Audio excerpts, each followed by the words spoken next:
Thank you, Professor Primavico. Let's invite Professor Romano Romadi and let's talk about heiress presumptive. Thank you. The invitation for this conference for me is a privilege. It's a privilege because I just come back from Sydney, Australia, where I had a beautiful big conference. And then, Professor, we know that, please, during her grandfather's reign, Elizabeth was third in the line of succession to the throne, behind her uncle Edward, Prince of Wales, and her father, the Duke of York. Dice, tu dove stai? New York, no? Dice, per New York is something else. Well, Professor, there is York and York, eh? The York held through her birth general public interest. She was not expected to become queen, as the Prince of Wales, Professor Wales, the Wall, was still young and many assumed that he would marry and have children of his own. In 1936, when her grandfather George Quinto, no? 1, 2, 3, 4, 5, died and her uncle succeeded Edward VIII, Otto. She became second in line to the throne after her father. Later that year, Edward abdicated after his proposed marriage to divorce socialite Wallis Simpson, tutti Wallis, no? Provoked a constitutional crisis. Consequently, Elizabeth's father became king, and she became heiress presumptive. You see? Professor, what means heiress presumptive? Heiress presumptive, if you click su Wikipedia, no? Is the person entitled to inherit the throne, peerage, or other hereditary honor, but whose position can be displaced in legal terms is subject to divestiture by the birth of an heiress apparent, of a new heir presumptive with a better claim to the position in question. The position is however subject to law and our convention that may alter who is entitled to be heir presumptive. Well, Professor, we didn't understand nothing, but please go on with the conference. Thank you very much for the supporting my English. I'm sorry if it's... if her parents had a later son, she would have lost her position as first in line, as her brother would have been her apparent and above her in the line of succession. This was really a big problem. Elizabeth received private tuition in constitutional history from Henry Martin, vice provost of Eton College, and learned the French from a succession of native-speaking governess. A Girl Guides Company, the first Buckingham Palace company, was formed specifically so that she could socialize with girls her own age. Later she was enrolled as a sea ranger. Well, Professor, please.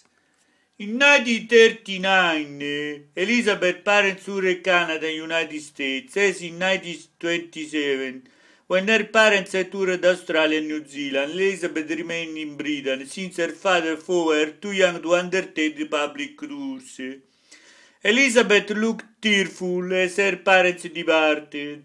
They corresponded regularly, and she and her parents made the first Royal Transatlantic telephone call on 18 May. You see?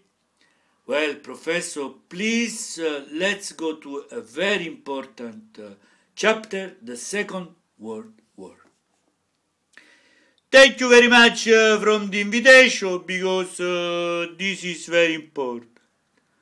September 1939, Britain entered the Second World War, which lasted until 1945. During the war, London was frequently subject to aerial bombardment, and many of London's children were evacuated.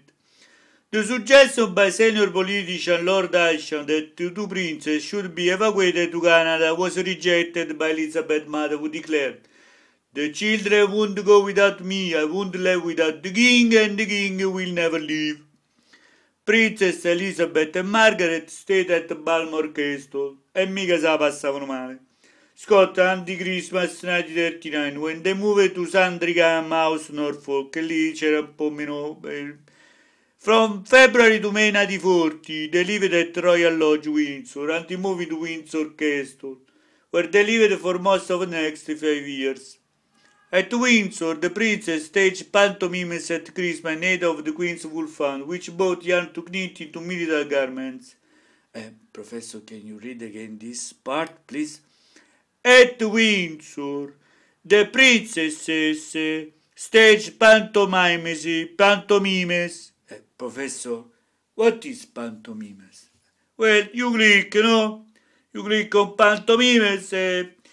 Pantomime, not to be confused with the theatrical medium of mime, is a type of musical comedy stage production designed for family entertainment. It was developed in England and is generally performed during the Christmas and the New Year season. Modern pantomime include songs, slapstick comedy and dancing, employ gender-crossing actors, and combine topical humor with the story loosely based on well-known fairy tale.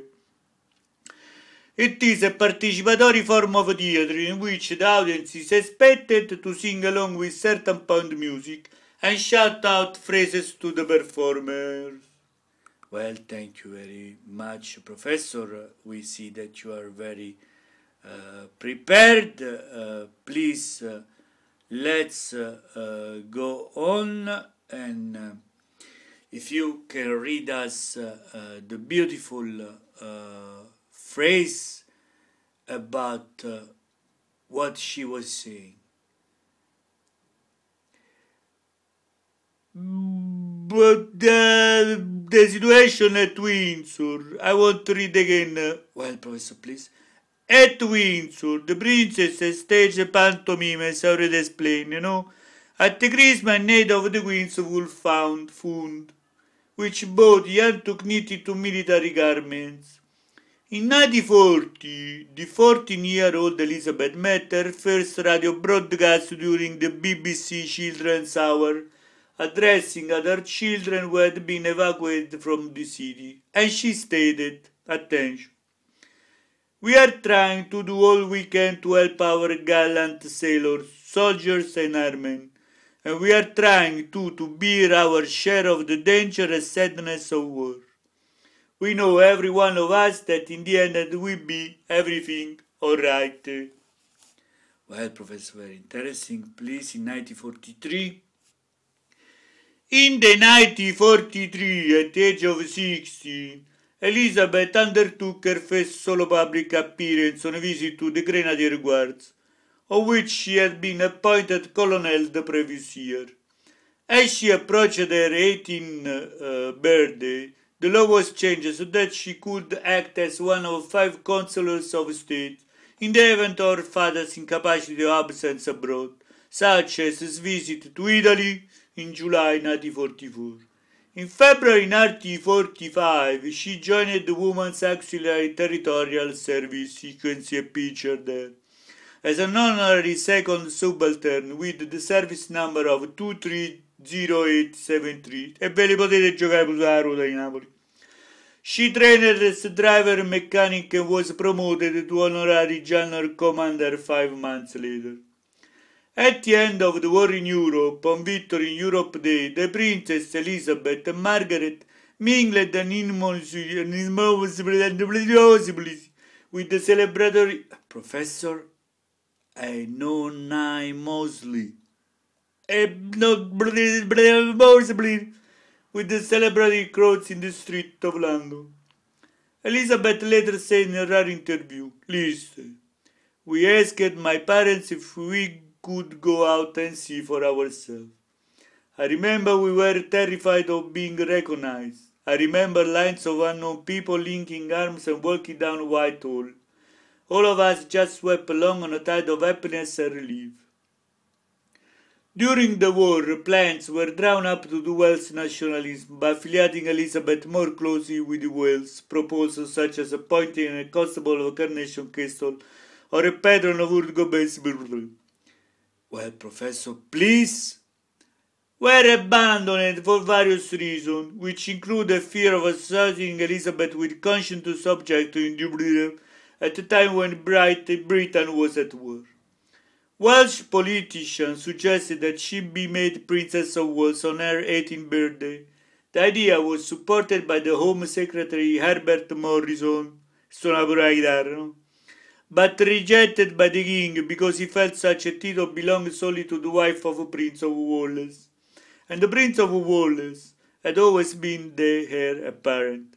In 1946, she was inducted into the Welsh Gazette of Bards at the National Food Awards.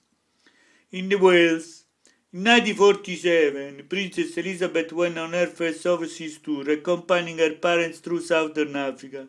During the tour, in a broadcast to the British Commonwealth on her 21st birthday, she made the following pledge. I declare before you all that my whole life, whether it be long or short, shall be devoted to your service and the service of our great imperial family to which we all belong. Well, thank you, Professor. Please, let's have a short coffee break. Thank you very much.